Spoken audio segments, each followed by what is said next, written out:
Hello दोस्तों मैं पवित्र मोर रामधेनु चेनेलলৈ আপোনালোকক স্বাগতম জনালো আকৌ এবাৰ মই আজি এটা অদ্ভুত চৰাইৰ কণীৰ বিষয় লৈ আহিছো যেটো আপোনালোকক জনাম এই চৰাইটোৰ কণীৰ ইয়াৰ বেনিফিটস বিলাক কি হয় আমি খালে এই চৰাইটোৰ মই আপোনালোকক নাম কৈ আছো চৰাইটো হৈছে কোয়েল চৰাই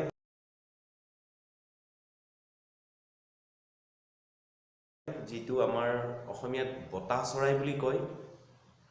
আৰু তাৰ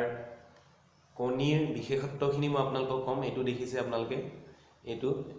আৰু ইয়াৰ বিষয়ে কম ইয়াক সেৱন কৰিলে কি কি কাৰণত কিয় ভাল এই গোটেইখিনি কম আপোনালোকে ভিডিওটো শেষলৈকে চাই থাকিলেহে আপোনালোকে গম পাব এই বিষয়ে ইয়াৰ উপকাৰিতাৰ বিষয়ে গম পাব ভিডিওটো আপোনালোকে লাষ্টত শেষত চাই কৰি আপোনালোকে যদি ভাল লাগিলে আপোনালোকে লাইক কৰিব শেয়াৰ কৰিব আৰু চেনেলটো এবাৰ সাবস্ক্ৰাইব কৰিবলৈ নাপাহৰিব ঠিক আছে আমি আজি এই কোয়েল চৰাইৰ বিষয়টো আপোনালোকক মই কৈ আছো কোয়েল চৰাইৰ বিষয়টো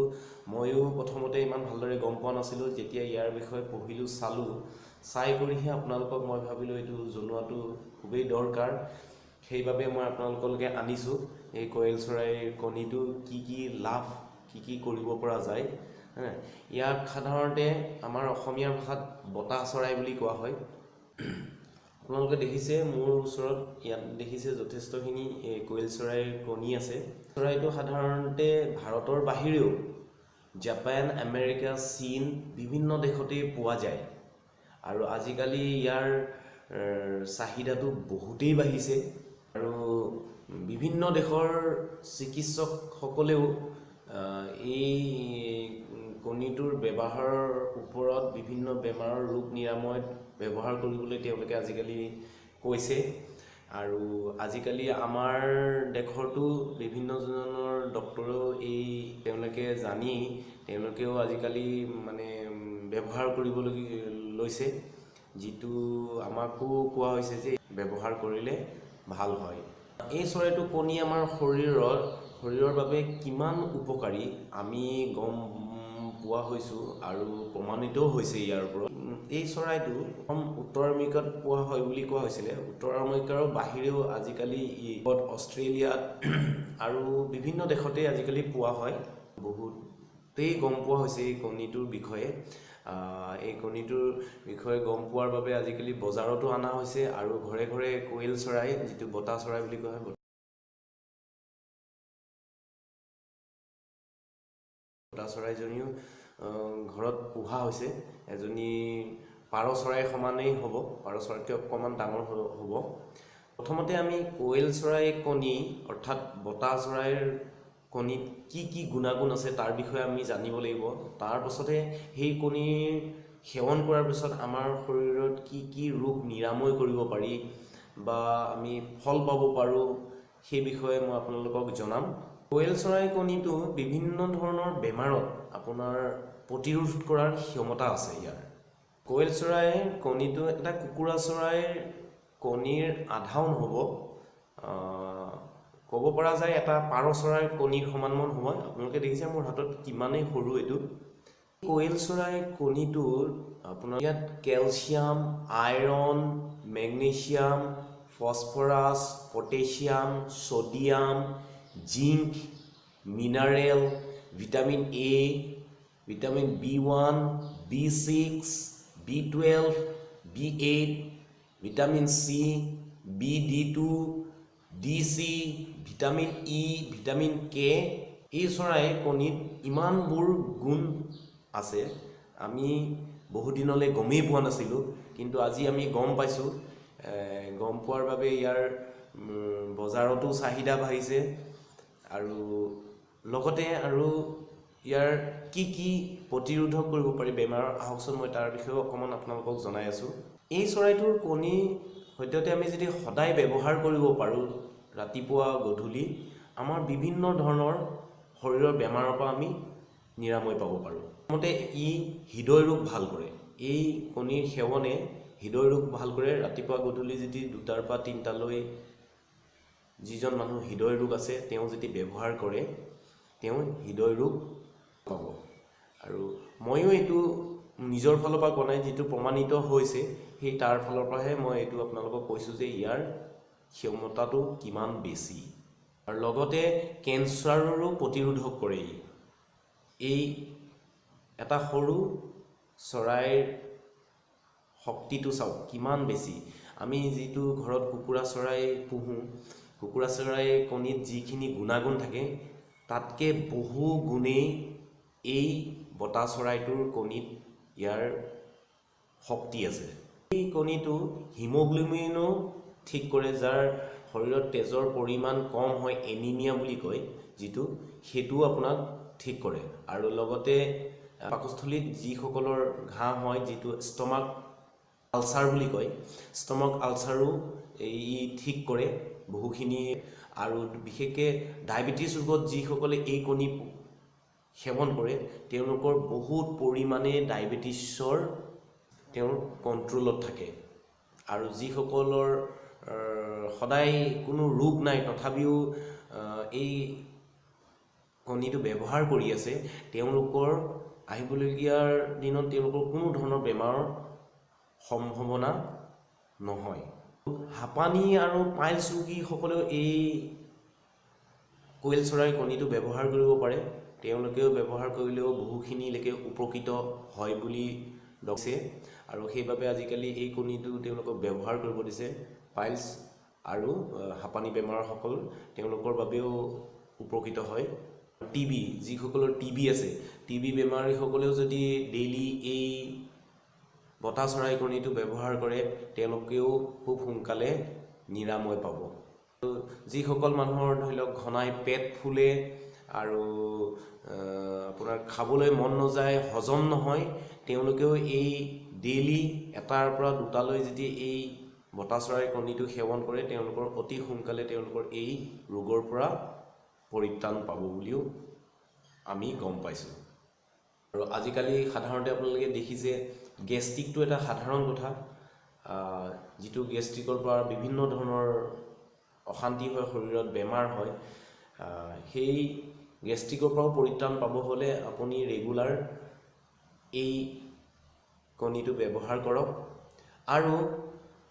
ইয়াৰ পাবলৈ আজিকালি বিৰাটেই সহজ হৈছে, বজাৰত ইয়াৰ চাহিদা বহুতেই বাঢ়িছে। মই আগতেও কৈছোঁ আপোনালোকে অতি সহজেই ইয়াক উপলব্ধ কৰিব পাৰিব বজাৰৰ পৰা। আৰু ইয়াৰ বিভিন্ন জেগাত বিভিন্ন ধৰণৰ দাম, ইমানো বেছি নহয়, সকলোৱে সেৱন কৰিব পৰাকৈ ইয়াৰ দাম হয়। আপোনালোকে বজাৰত দুই এজনক ক'ৰবাত বিচাৰিলেই আপোনালোকে এই বতা চৰাই কণীটো পাব পাৰে। ইয়াৰ আৰু এটা মই গুণ কৈ আছোঁ, লিভাৰৰ সমস্যা ই দূৰ কৰে। যিসকল মানে নকওঁ, আমি আজিকালি বজাৰত যিবিলাক জাংক ফুড ওলাইছে, সেই জাংক ফুডবিলাক আমি আজিকালি কলেজৰ স্কুলৰ ষ্টুডেণ্ট ল'ৰা ছোৱালীসকলে সকলোৱে খায়, য'তেই পায় তেনেকৈ ৰাস্তাত থাকে সেইমতে খায়। আমি আজিকালি আধুনিক ফুডবিলাক খায়েই ভাল পাওঁ, ঘৰুৱা খাদ্য আমি খাবলৈ আজিকালি বেয়াই পোৱা হৈছোঁ। সেইকাৰণে এই জাংক ফুড খাই যিসকলৰ লিভাৰ বেয়া হৈছে, যিসকলৰ লিভাৰ কমজোৰ হৈছে, সেইসকলেও যদি এই ডিমটো ব্যৱহাৰ কৰে তেওঁলোকে খুব সোনকালে এই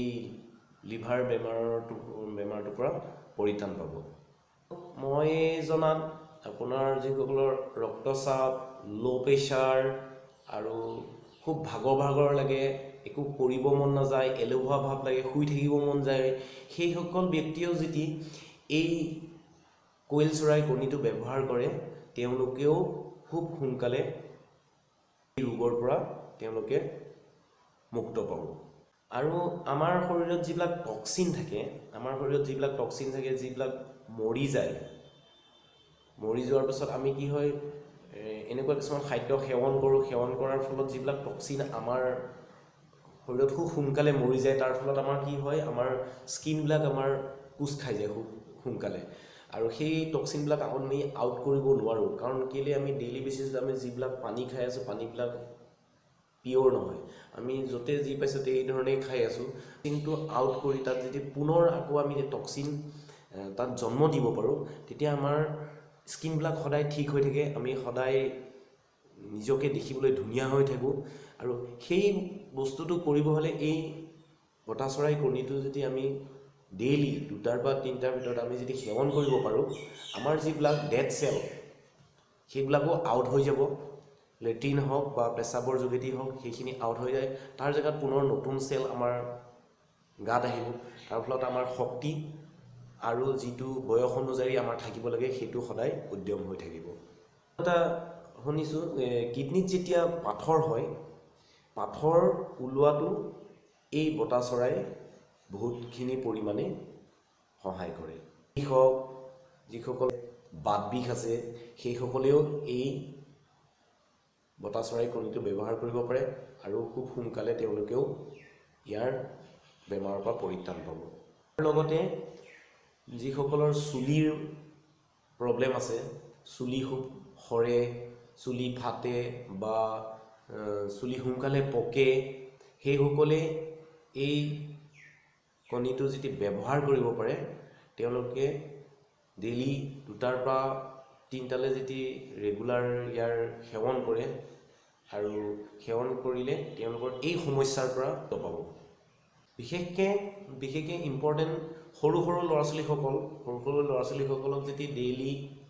1টাৰ পৰা 2টালৈ যদি তেওঁলোকক খুৱাব পাৰে তেওঁলোকৰ মগজুৰ শক্তি বাঢ়িব আপোনাৰ মগজুৰ বিকাশ হ'ব এলেহুৱা ভাৱ নাইকিয়া হ'ব আৰু তেওঁলোকৰ যিটো শৰীৰৰ বন আৰু গ্ৰোথ হোৱাত বহুতখিনিয়ে এই বতা চৰাই কণীটোৱে তেওঁলোকক সহায় কৰিব আৰু ডেইলি যদি তেওঁলোকক খোৱা যায় তেওঁলোকৰ মগজুৰ স্নায়ুৰ বিকাশ খুব ধুনীয়াকৈ হ'ব তেওঁলোকৰ বনবিলাকো মজবুত হ'ব আৰু মই কৈছোঁৱেই যিটো তেওঁলোকৰ আহিবলগীয়া দিনত যিবিলাক আমি জ্ঞান দিওঁ সেই জ্ঞানবিলাকৰ ওপৰত বা বিদ্যাৰ স্কুলৰ তেওঁলোকৰ যিটো মগজুৰ শক্তিখিনি বহুত পৰিমাণে এই ডিমটোৰ পৰা বঢ়াব ইয়াৰ খোৱাৰ পদ্ধতিটো হৈছে ৰাতিপুৱা গধূলি আপোনালোকে ইয়াক বইল কৰক আমি যি ধৰণে আমি কুকুৰাৰ চৰাই আমি বইল কৰি খাওঁ সেই ধৰণে বইল কৰিলেই হ'ল আৰু ইয়াৰ ভিতৰতো সেই কুকুৰাৰ চৰাই দৰেই হয় খাবলৈও বিৰাট সোৱাদ ময়ো খাই আছোঁ মোৰ ঘৰতো আমি চবেই আজি বহুত দিনৰ পৰা ব্যৱহাৰ কৰি আছোঁ আপোনালোকেও খাই চাব পাৰে ইয়াৰ বনোৱা পদ্ধতিটো সেইটোৱেই গৰম পানীত আপোনালোকে যি ধৰণে কুকুৰাৰ কণী আপোনালোকে বইল কৰে সেই ধৰণে বইল কৰিব লাগিব আৰু এটা ইয়াত কথা কওঁ যে যিসকলৰ হাই প্ৰেছাৰ বহুত বেছি আৰু যিসকলৰ কলেষ্ট্ৰল আছে বহুত বেছি কলেষ্ট্ৰল তেওঁলোকে এই কণীটো নোখোৱাই ভাল আৰু যদিও খোৱা হয় তেওঁলোকে ডক্তৰৰ পৰামৰ্শ লৈ পিনে খাব বুলি মই আশা কৰিলোঁ যিসকলৰ এই বেমাৰটো আছে তেওঁলোকে পৰাপক্ষত নোখোৱাই ভাল কাৰণ তেওঁলোকৰ কলেষ্ট্ৰল আৰু হাই প্ৰেছাৰ থকা ব্যক্তিসকলৰ বাবে ইমান ঠিক নহয় বাকীখিনি বেমাৰত যিখিনি মই আপোনালোকক কৈছোঁৱেই সেইখিনি বেমাৰৰ কাৰণে বা বেমাৰ নহ'লেও যিসকলে আমি এই ব্যৱহাৰ কৰোঁ যদি ডেইলি সময়ত এই চৰাইজনীৰ কণীটো আমি বিভিন্ন ধৰণৰ বেমাৰৰ পৰা আমি বাচিব পাৰিম আৰু আমাৰ সদায় শৰীৰটো সুস্থ হৈ ৰাখিব বুলি মই ভাবোঁ আৰু ডক্তৰেও কোৱা মতে মই আপোনালোকক কৈছোঁ যিখিনি মই নলেজ নিজে গোটাই লৈ আপোনালোকৰ আগত আজি মই ভাবিলোঁ শ্বেয়াৰ কৰিম যদি আপোনালোকে সঁচাই ভাল পাইছে ইয়াক সেৱন কৰিব আৰু ইয়াৰ উপকাৰিতাখিনি আপোনালোকে নিজেই গম পাব যদিহে আপোনালোকে ভাল পাইছে ভিডিঅ'টো কিবা কমেণ্ট থাকিলে মোৰ কমেণ্ট তলত দিয়া হৈ আছে তলত আপোনালোকে লিখিব পাৰে কমেণ্ট ছেকশ্যনত গৈ ভিডিঅ'টো লাইক কৰিব শ্বেয়াৰ কৰিব আৰু শেষত মই আপোনালোকক ৰিকুৱেষ্ট কৰিছোঁ আপোনালোকে ছাবস্ক্ৰাইব কৰিব নাপাহৰিব থেংক ইউ ধন্যবাদ